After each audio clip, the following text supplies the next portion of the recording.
notice that change in traffic patterns and everything around? I don't.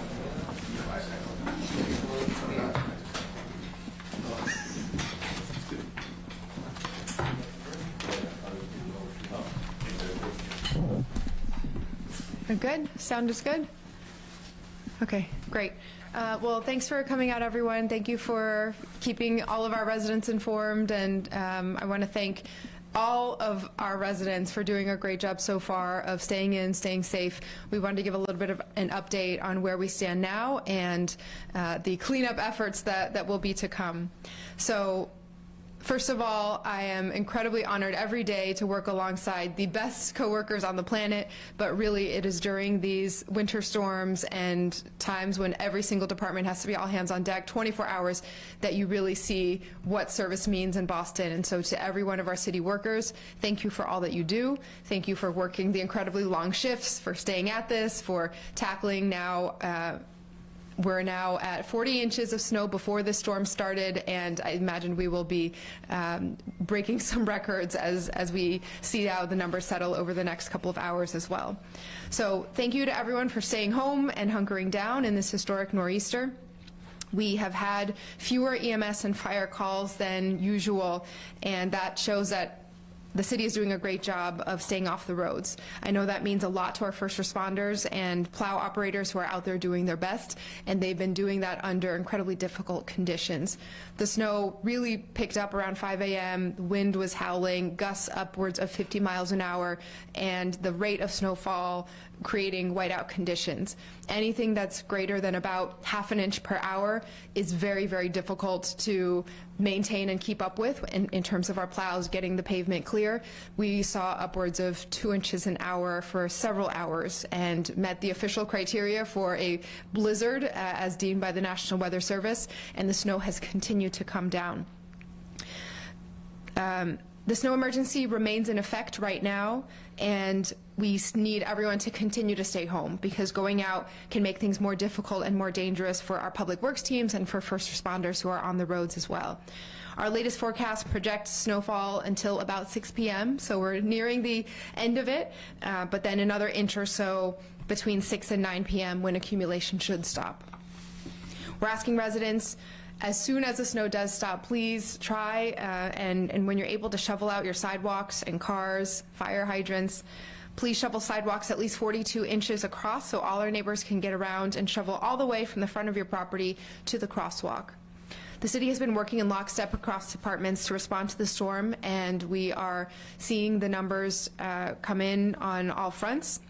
Our public works crews have had more than 900 plows and snow spreaders out on the roads at the height of the storm, and we still have almost 700 out there now as we're now approaching different shift changes.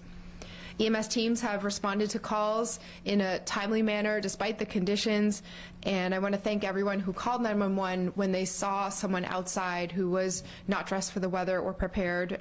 We were able to locate several individuals and get people to shelter overnight or to warmth and safety.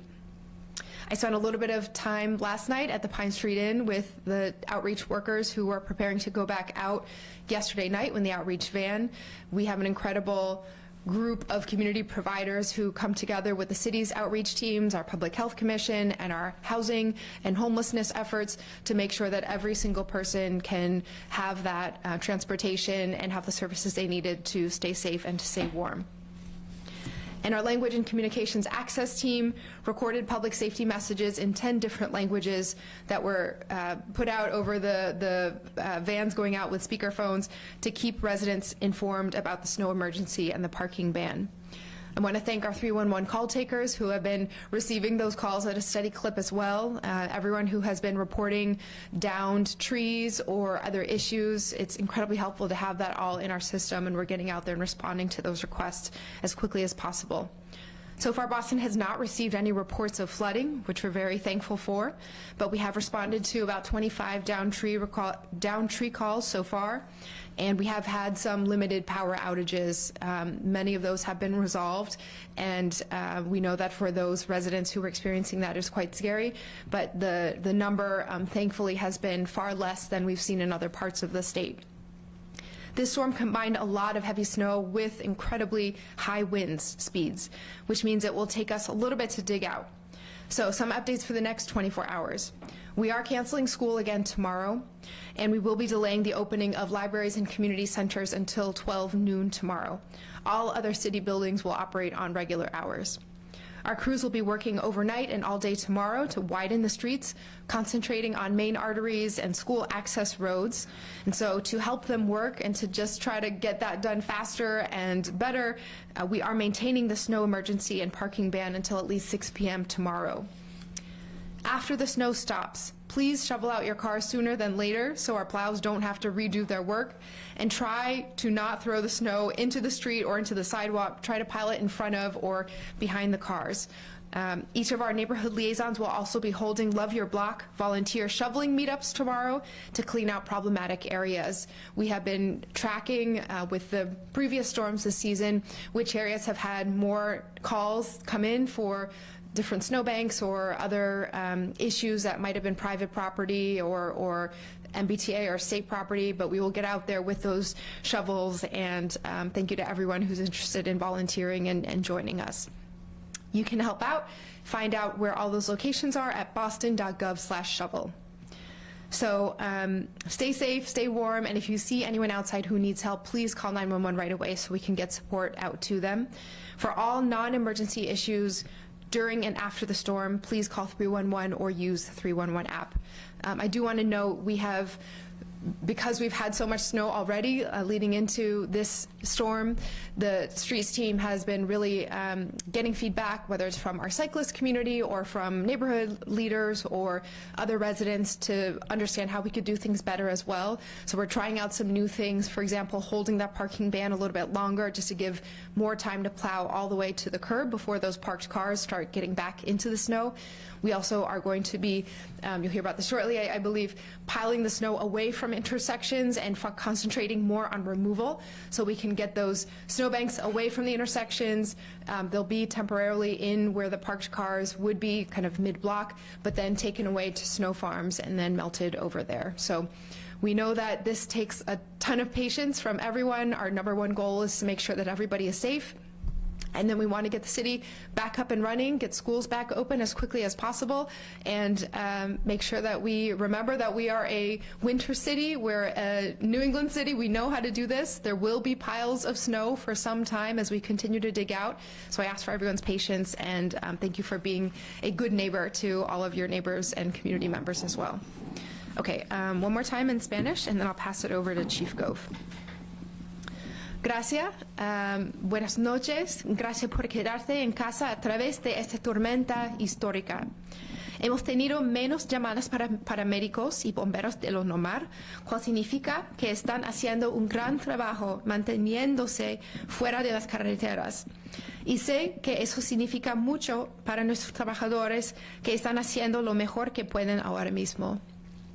Nuestros últimos pronósticos proyectan nevadas constantes hasta las 6 de la tarde y luego otra pulgada más o menos de nieve entre las 6 y las 9 de la noche, cuando la acumulación debería detenerse. Pedimos a los residentes que limpien sus aceras y carros lo antes posible después de que termine la nieve. Por favor, palea las aceras de al menos 42 pulgadas de ancho para que todos nuestros vecinos puedan moverse. Y palea todo el camino desde el frente de su propiedad hasta el paso de peatones. La ciudad ha estado trabajando en todos los departamentos para responder a esta tormenta. Y lo estamos haciendo bien en todos los frentes. No hemos recibido informes de inundaciones. Hemos respondido a alrededor de 25 llamadas de árboles caídos y en ningún momento más del 1% de los residentes se quedaron sin electricidad. Esta tormenta combinó mucha nieve pesada con fuertes vientos, lo cual significa que nos tardará un poco salir de esta. Entonces, algunas actualizaciones para las próximas 24 horas. Vamos a cancelar la escuela mañana y retrasaremos la apertura de bibliotecas y centros comunitarios hasta el mediodía. Los demás edificios públicos y oficinas de la ciudad abrirán a su horario normal. Nuestros equipos trabajarán durante toda la noche y todo el día de mañana para limpiar las calles, concentrándose en las arterias principales y las carreteras de acceso a las escuelas. Para ayudarlos a trabajar, estamos manteniendo la emergencia de nieve y la prohibición de estacionamiento hasta mañana a las 6 de la tarde. Después de que para la nieve, por favor, saquen sus carros lo antes posible para que nuestros trabajadores no tengan que rehacer su trabajo y traten de no tirar nieve a la calle o a la acera. Intenten apilarla delante y detrás de los coches. Cada uno de nuestros contactos del vecindario celebrará reuniones de voluntarios para palear mañana para limpiar las áreas problemáticas de la última tormenta. Aprenda cómo puedes ayudar yendo a boston.gov/shovel. Si ve a alguien afuera que parece necesitar ayuda, llame a 911 inmediatamente y nuestros equipos le responderán. Y para todos los problemas que sean emergencias durante y después de la tormenta, llama al 311 o use la aplicación Boston 311. Gracias. Okay, now I'll pass it on to Chief Nick Gove, Chief of Streets. Thank you, Mayor. Good afternoon, everybody. Welcome to the Boston Traffic Management Center. As of 3 p.m. today, over 15 inches of snow has fallen, as reported at Boston Logan Airport. However, many of our neighborhoods, particularly in the southwest side of the city, have seen more than that, and we'll have some updated snowfall totals probably tomorrow. We're still expecting upwards of another couple inches as the storm tapers off this evening. These nor'easters can be typically slow to exit, and that coupled with some blowing and drifting snow is going to push the initial phase of our snow removal operation into tomorrow morning. Before I kind of detail our plans moving forward, I would like to thank everybody for staying off the roads today. This was a tremendous help for our teams. Really made our job a lot easier not having a heavy commute this morning. And I also like to thank DoorDash and Grubhub, who temporarily suspended food delivery. That was another help as well. I also want to thank everybody who took the time to move their vehicles from snow arteries yesterday. Again, this is something that really helps us out. As the mayor mentioned, the parking ban is going to be in place until at least 6 p.m. Tomorrow. And that means you'll have until 8 p.m. to get your vehicle from our partner garages to take advantage of the discounted rates. We do ask for your continued compliance with the parking ban. We did have to pause this morning just due to the conditions weren't conducive for towing. But we are going to go out and remove the cars that are remaining tonight so we can get back and push those main arteries back to the curb.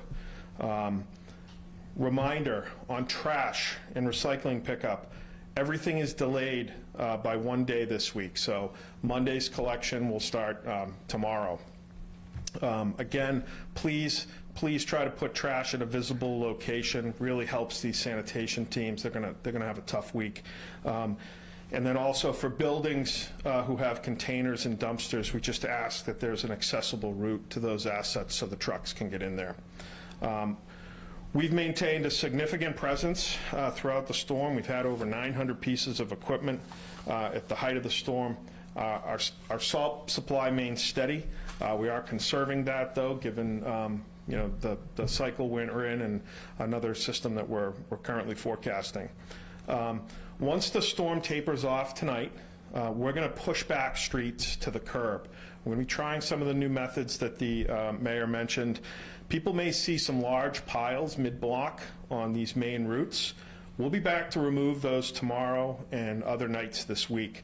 We're intentionally trying to store some of the snow away from the intersections that really created some problems during the last event. This will allow the easier clearing of crosswalks and curb cuts. Tomorrow is going to be all about focusing on schools and getting those facilities reopened for Wednesday.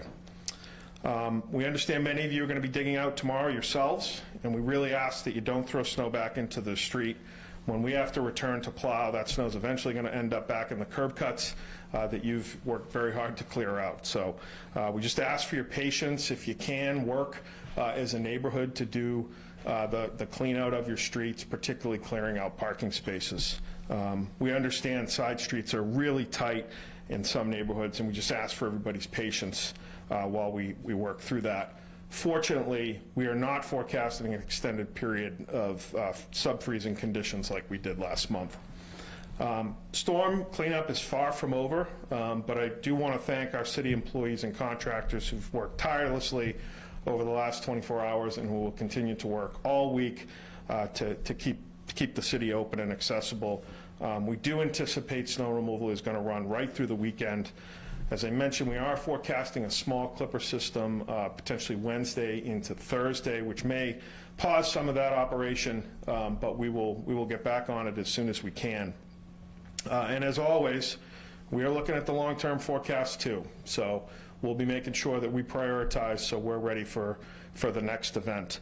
And you know, while right now, fortunately, this does not look like a historic event for the city of Boston, you know, our partners on the South Coast are dealing with a truly historic event, record-breaking snowfall down there. So we just ask everybody to think about them as they're going to be working through really a couple difficult days. Thank you. With that, I'll hand it over to Chief Hooley. Thanks, Chief Gove. So good afternoon, and thank you all for being here. But also thanks for yesterday helping to really get the word out, because people really did heed it. We had a lot of success being able to navigate the streets today, to get around, one, because of the work that Public Works and all their contractors are doing, but also the fact that a lot of people did hear your message to stay home, stay in, and that was really so important. But right now, the safest place still to be is home, and really to try to avoid any unnecessary trips still until probably tomorrow. Since last night, our EMTs and paramedics have responded to more than 200 incidents, distinct clinical incidents, as of like 4 o'clock this afternoon. And when I just checked the board coming in here now, it's a little bit better. There were 16 active cases on the board across the city. You can help us still by staying home then. As you can imagine, during the blizzard, the degree of difficulty of each call goes up. Every incident takes longer. Navigating snow-covered streets, accessing homes, safely transporting patients all become more challenging, and our members are doing a great job as always. Our public work crews and plow drivers need the room to clear the roads, and during the last storm, blocked streets and heavy traffic did make it difficult for our ambulances to get where they needed. So we're asking people to still adhere to that and listen to what Chief Gove was saying as far as removing vehicles. We had some very good success today. A couple of times Public Works did come up to help open up a street, some of the smaller size streets that we had to get to, and it really, so we had no negative impact at all for our patients getting to those calls, and we want to thank them as well. Also, on the overnight, I know the mayor mentioned it, but calls to 911 and just observations by police, street outreach workers, and other city departments identified some individuals potentially at risk out there, and that they were able to be attended to and get them to hospitals, so that we, knock on wood, we've had no tragedies. A couple of things I just want to point out, though, too, as we go in for the coming days. It's still going to be a long haul for everybody to clear out their own property, to dig out cars.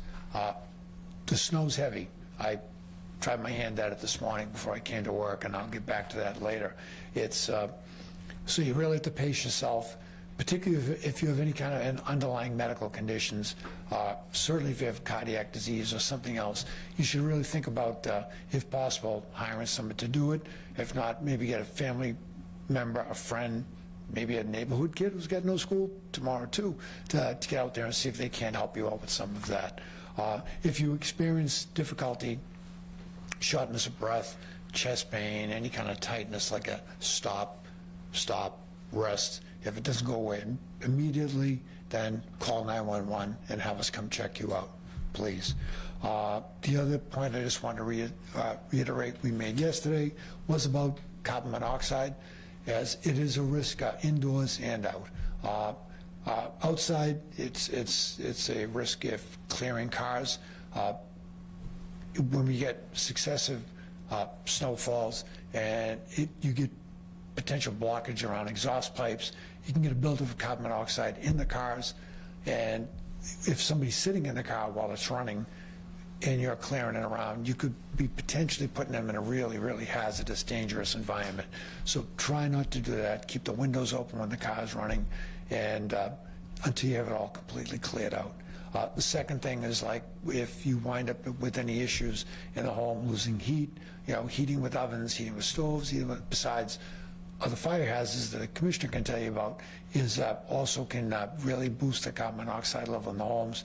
So have a working carbon monoxide detector, but also if you start to get dizzy, alter mental status, and you notice in a couple people in the house, that's time to, like, crack a window or get out the fresh air, but certainly call 911. The fire department will come and check the environment for you. So stay healthy and help each other out for the next few days. Patience is a watchword here from everybody. We got a few more days before we get out of this. Thank you. Oh, and Police Commissioner Cox is next. Thank you very much. How's everyone doing? I hope you dug out safely. The snow emergency, as the mayor's already mentioned, is still in effect, so we're asking folks to please stay off the road, and also move your car if you happen to be parked on those banned areas. We've towed over 676 cars as of 4 o'clock today, and we don't want to tow any more vehicles at all. And so we're asking folks to, if you're on those those ways, please go out and move your vehicle. The police department has been working with the advanced language teams, and so we're doing the announcements in both English and Spanish in those areas. So if you hear something, please go out and actually move your vehicle. That's very helpful. During the actual peak of the storm, as usual, there were folks who decided to drive out there, and there were some minor accidents around certain places. Some of the intersections are kind of perilous because with the wind, the blizzard conditions, it had a way of blocking the intersection, so the lights seemed as though they weren't working.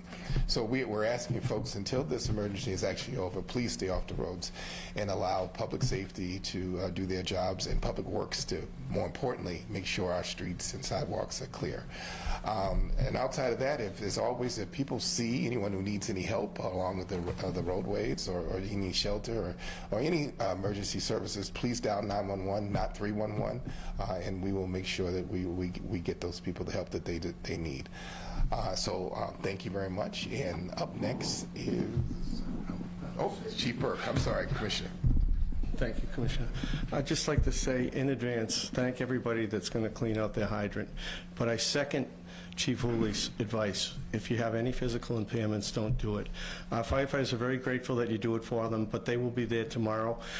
They might cause a little traffic jam in the streets because they are active, they're on duty with the fire truck, but they'll move right along as fast as they get the shovel and done.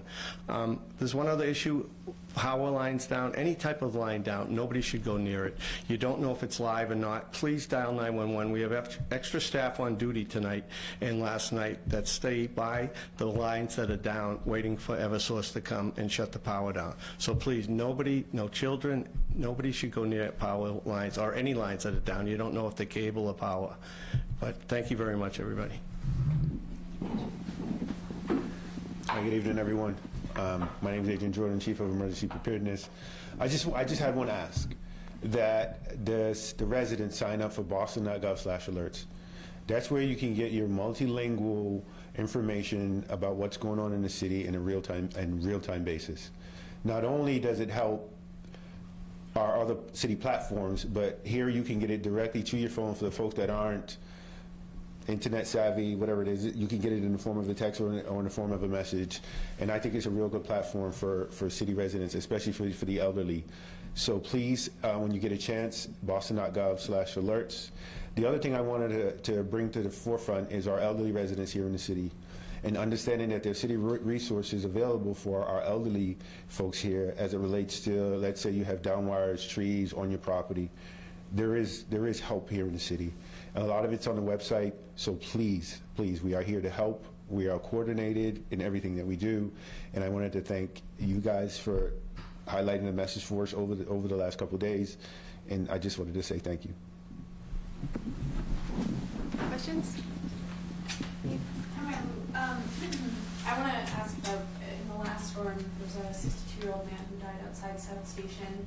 Will stations... That was not the last storm, technically, right? I think it was December, rather than, it was actually not in the January storm at all. My mistake. Yeah. I'm sorry about that. Thank you. Will stations be open overnight, MBTA stations tonight, and how will the city be prevented that from happening again? Yeah, as you heard, we have had all hands on deck in terms of coordination between city departments and coordination with outreach teams that are out through community organizations like the Pine Street Inn and others. The city and the state are in constant communication, and every possible effort is being made and should be made to ensure that people are safe and warm under these terrible conditions.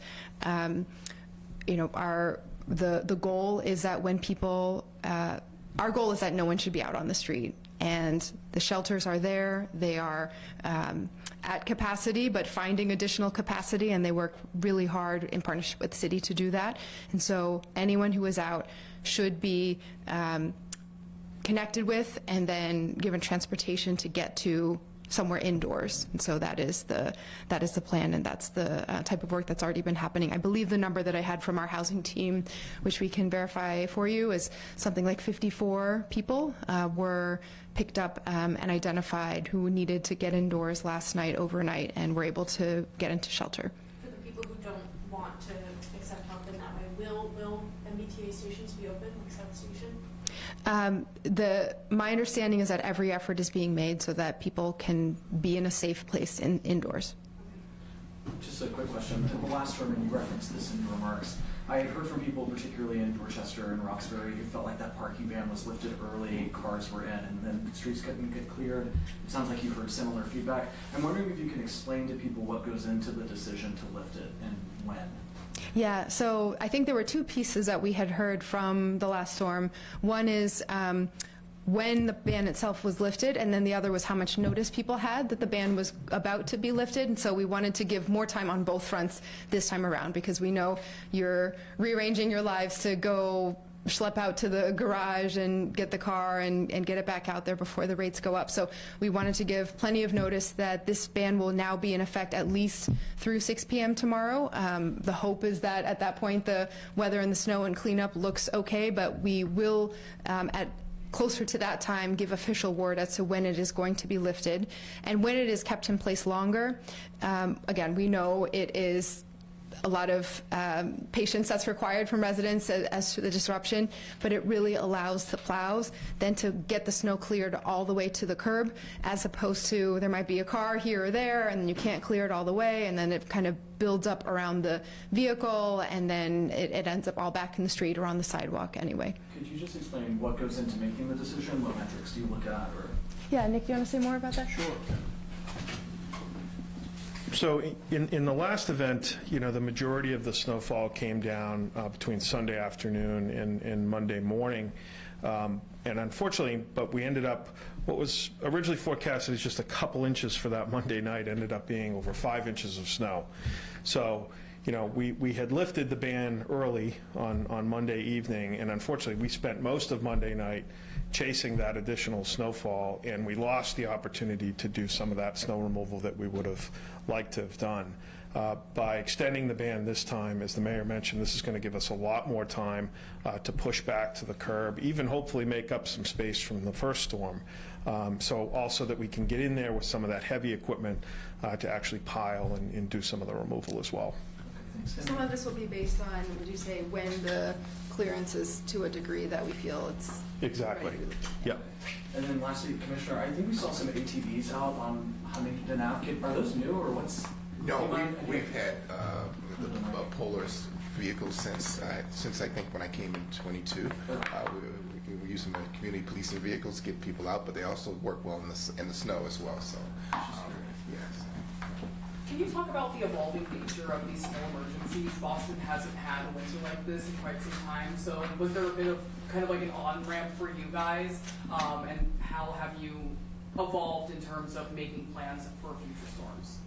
There is so much expertise within our departments, folks who have worked for the city for decades and decades who know every detail of how to plan ahead, maintain our vehicles, ramp up the salt and the salt stores and the plows and the contractors that are then pulled in for what period of time, matching that with the forecasts. All that being said, every storm is its own unique situation, and there are always new residents to Boston. There are always different conditions now versus before. So we have to approach each one on its own and take the learnings and the feedback that we've gotten from recent storms to help do better every single time.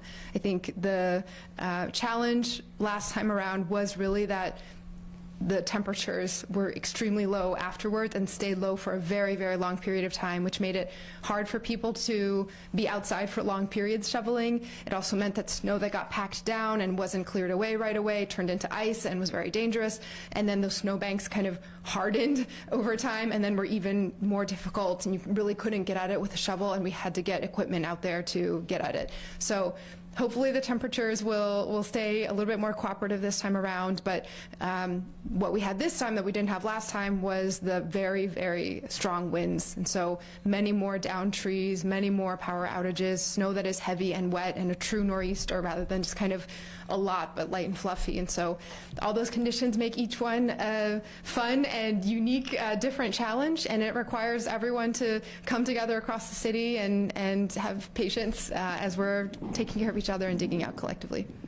Last question. When it comes to shoveling the sidewalks, after the last storm, you floated the idea of when homeowners aren't doing it, having the city do it and then potentially fining those homeowners. Is that something that you're considering for this time around? How are you going to deal with these homeowners that are not shoveling? Yeah, I think when we switch to a new system like that, we'll need to have significant notice for everyone and a real discussion that's vetted through our, through with the administration and the city council about the level of fines and the charges and whether we need to seek additional legislative changes to make that possible, or whether we can find the space to do that within the existing city charter. So that won't be in place this time around, but we already have a system where we issue violations that come with a fine, and sometimes for the certain properties it's a fine every single time, and you kind of notice that pattern. We are already within the, from then until now, thinking ahead about how we will reach out proactively to those property owners who might have multiple violations and just make sure we're having a direct conversation. Even before this storm, we reached out to the state and the MBTA about those trouble spots that we saw had many violations after last time that were state property, so that we could keep an eye out on things. Similarly, all of the plows have GPS trackers in them, so we look at not only the 311 data that comes in, which can a little bit be based on who knows about the app and is able to use it and call in, and doesn't capture every single one of the problem areas. But by looking at the GPS data on where the plows had to go after the storm was done, we could go see where there was additional cleanup that was required that had to happen, and those are on a list now that we have been planning ahead for this time around as well. I think, this is a city with many 800 miles of roadway, right?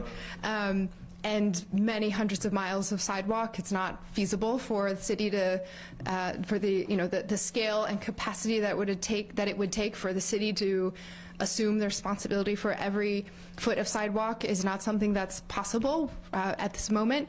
But we do know and have identified where some of those priority sidewalks are, whether it's around school zones or around senior centers and senior homes, places that are connected to major thoroughfares. That would be a good starting point if we were to move to a new kind of model where the city would assume responsibility and then charge back. We've also been thinking about whether there's a vetted list of vendors or folks who are willing to shovel and contract for that opportunity if the city could help put together some kind of list and connect people to those things. So it will likely be, and hopefully we won't have too many more storms to test this out on in the weeks to come. But these are all things that we're thinking about now that we've had a really quite intense winter season this time around. Good? Okay, thanks everyone.